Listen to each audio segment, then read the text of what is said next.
Welcome back to the Manly Saints Project, by me, Hugh Hunter. We live in a world that struggles to understand the virtues of manliness. Our culture doesn't provide young men, or any men for that matter, with a lot of positive male role models. When I became a Catholic, I wanted to show how the saints could be manly role models for us. My weekly exploration of manly saints became the Manly Saints Project. If you enjoy my work, please consider signing up and supporting me on Substack, or click the links in the show notes to buy me a beer. Now, let's meet this week's Manly Saint.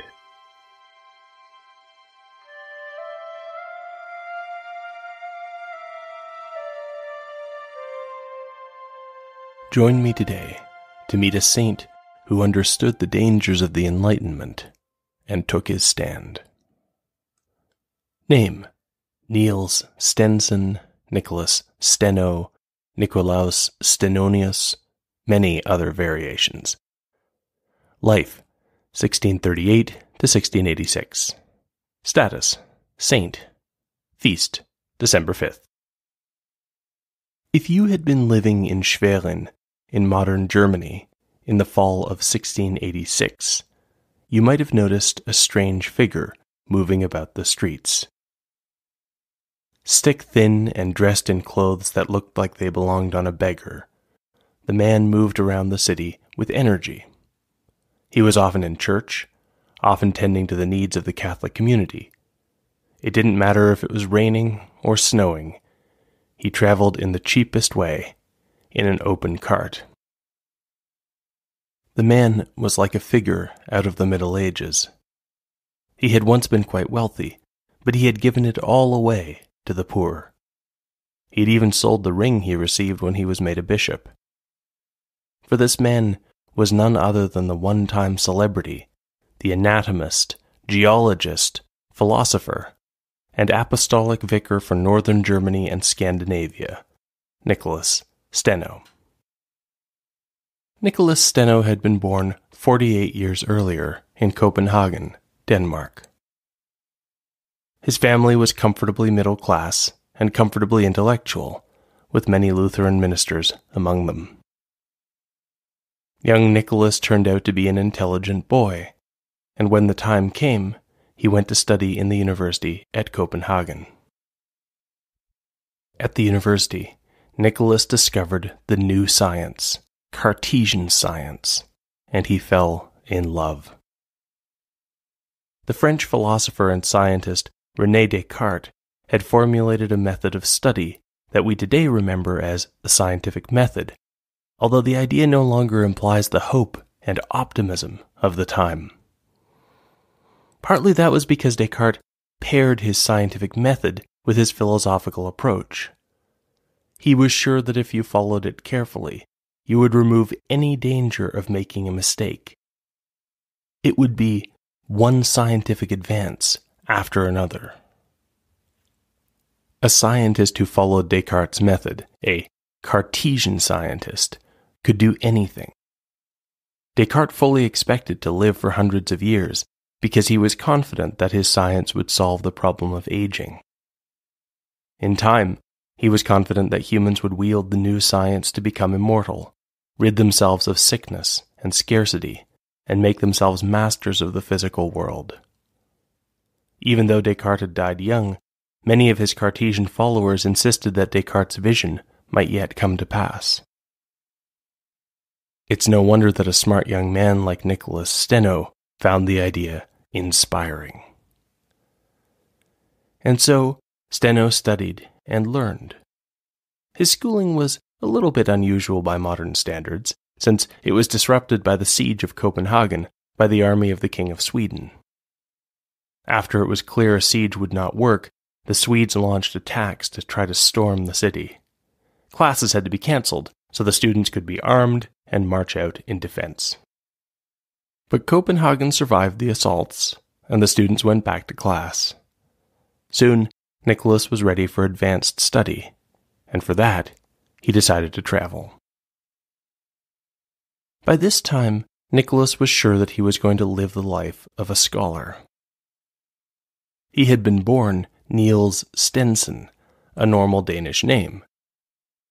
Like most scholars of his time, he Latinized his name, translating it into the language that scholars of all Western nations used to communicate with one another. Niels Stenson became Nicolaus Stenonius, and it is this Latinized form of his original name that has come down to us in English as Nicolas Steno. Nicolas Steno traveled to Amsterdam in the Netherlands in search of further education, eager to put Descartes' ideas into practice. He started to succeed. It was in Amsterdam that he made his first scholarly discovery in anatomy on the function of the parotid duct that brings saliva into the mouth. It was a big discovery for a young man in his early 20s, although with the success came some disillusionment. An established professor in the city, Gerard Blaise, swooped in and tried to take credit for the discovery of the parotid duct. Steno defended himself, writing careful, measured responses to attacks that came from Blaise and his cronies. Finally, Blaise dropped the issue. Steno realized he would be better able to study in Leiden, in the Netherlands. He found the teachers he was looking for there. Steno studied anatomy, working on the brain with Franciscus Sylvius. He studied languages with Jacob Golius, an expert in Arabic but also in mathematics, and for a little while Steno thought about becoming a mathematician as well. Steno was learning that he had an unusual mental ability. Where other people tried to address scientific problems one by one, exactly as Descartes had prescribed, Steno found that the more he thought about something, the more he saw the big picture. He would see the problem in context, making connections with other questions. This made it easy for Steno to jump from problem to problem, from area to area. It also made it hard for him to finish projects, because by the time he had reached his conclusions, he already saw how his conclusions connected to something else. Steno could follow arguments wherever they led, almost to a fault. One of the questions that Steno was considering was the question of religion. The Netherlands was a place of religious toleration. Steno waded into debates about religion and found that his Lutheranism did not hold up as well as he had hoped, especially against Catholics. By now he read so many languages that he easily dug into the Greek and Hebrew of the Bible for answers, reading the Church Fathers as well. But Steno's religious explorations went even wider. He was also friendly with Baruch Spinoza, the Jewish-born lens grinder who had developed an austere form of rationalist philosophy and a radical, non-denominational form of Protestant Christianity. Nicolas Steno was becoming the kind of thinker who had the courage to follow the truth wherever he thought it was to be found. He also had the courage to call out those who were not so honest. A wealthy man named Ludwig Bills was pushing a clever, scientific scam. Bills was selling an embalming formula that would keep your loved one's body in perfect condition, so he said, forever. There was so much hype around the secret formula that one visitor stuck his finger into a vat of the formula in which there was a body and tasted it. He said it was salty. It seemed to Steno that Ludwig Bills was offering embalming, knowing that by the time a body started to show serious signs of decomposition, he wasn't going to be around to offer a refund. Steno was just a student, but he still went to war, writing pamphlets to expose the fraud. He didn't mind the enemies he was picking up along the way. And so, in 1664, when Steno got the news that his mother was dying in Copenhagen, and he once again traveled north, he had friends, enemies, and a scientific reputation as someone who was not afraid of the truth. As it happened, a professor had died and opened up a vacancy at the University of Copenhagen. Steno's reputation made him the perfect candidate to become a professor, and he might have done so, but then history took a surprise twist. A senior professor managed to get one of his relatives appointed instead. Steno was devastated. Unsure of what to do, he headed south. Steno found that his reputation had grown.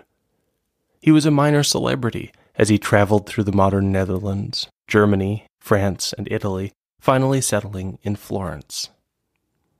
There he received a generous wage and dug into his research, surrounded by the other intellectuals at the Florentine court: doctors, designers of fortifications, anatomists, poets, astronomers, theologians, mathematicians, linguists, Orientalists.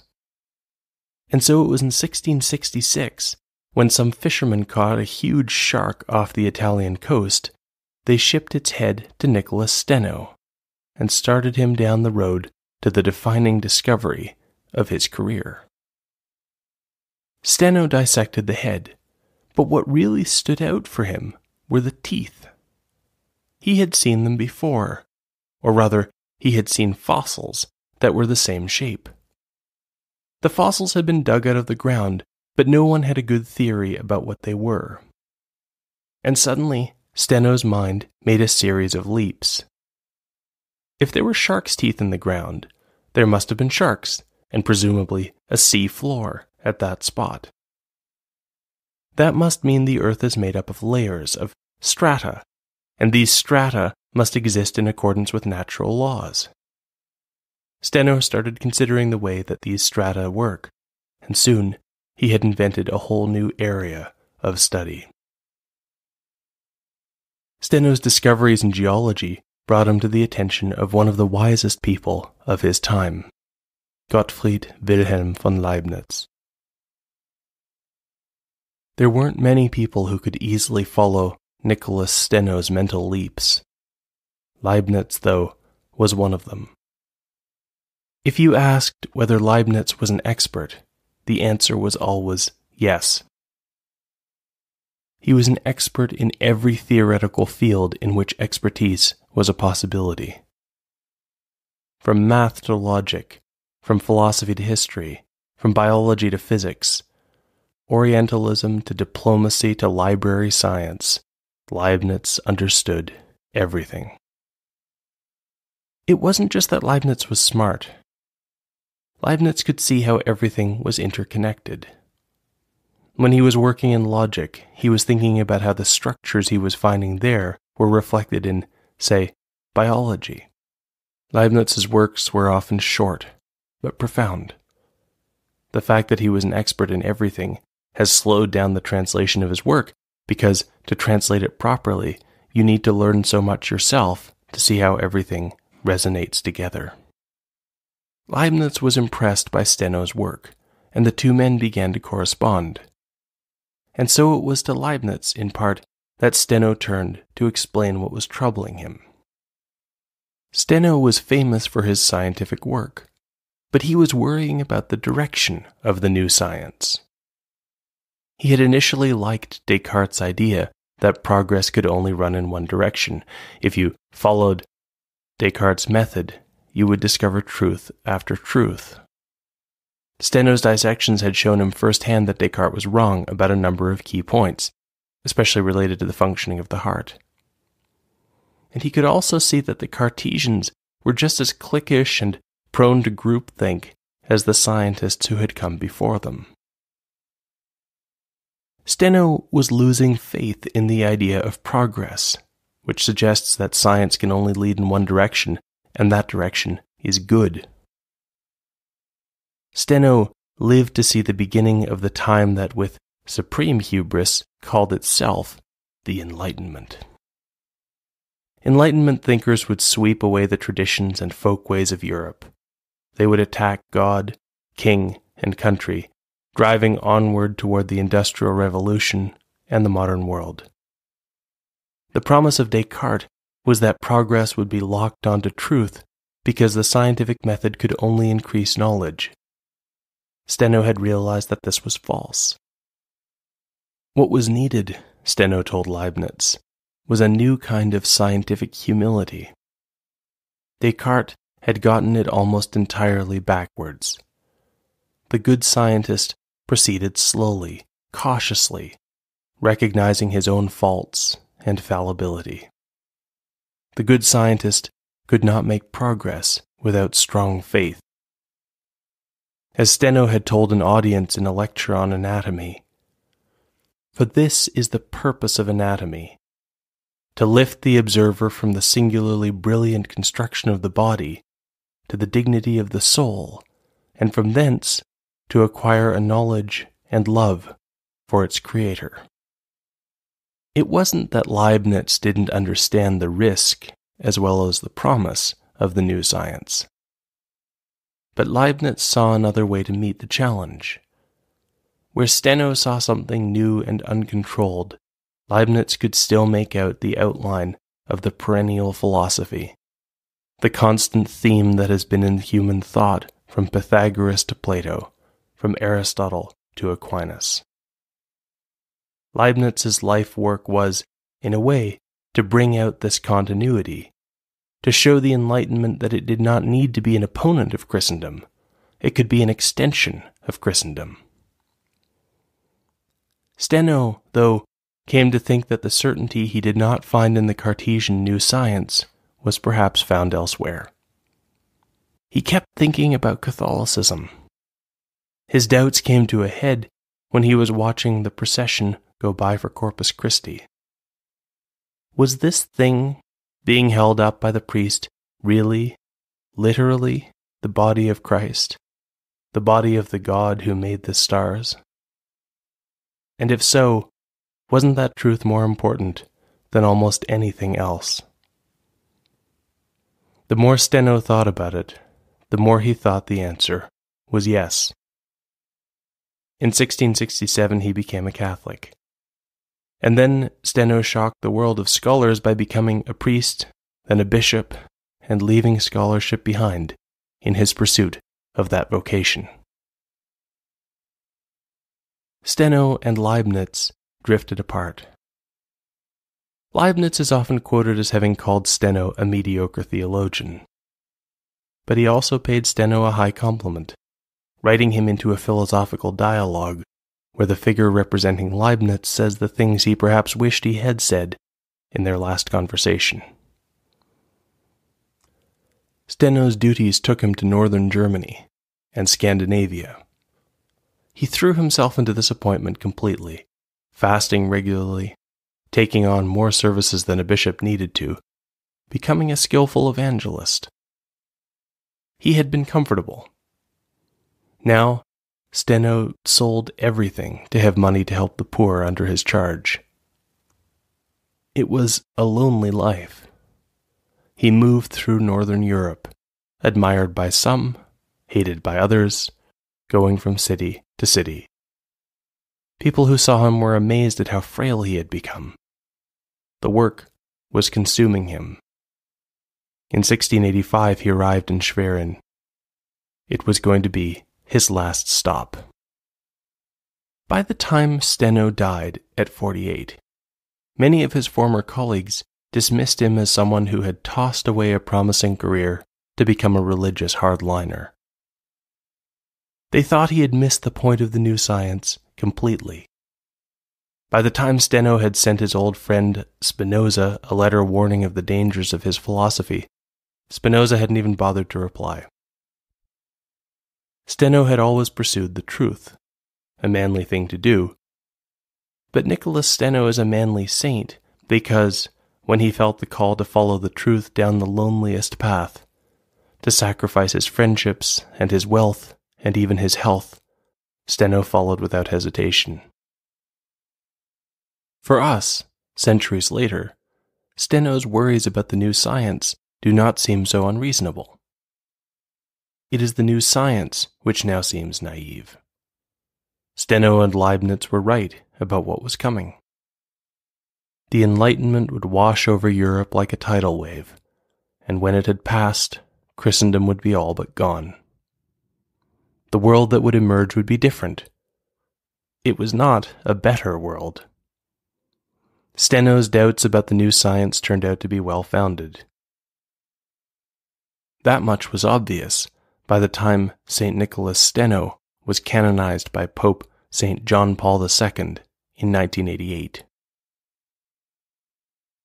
Leibniz's plan was to grab hold of the Enlightenment and reshape it to become something better.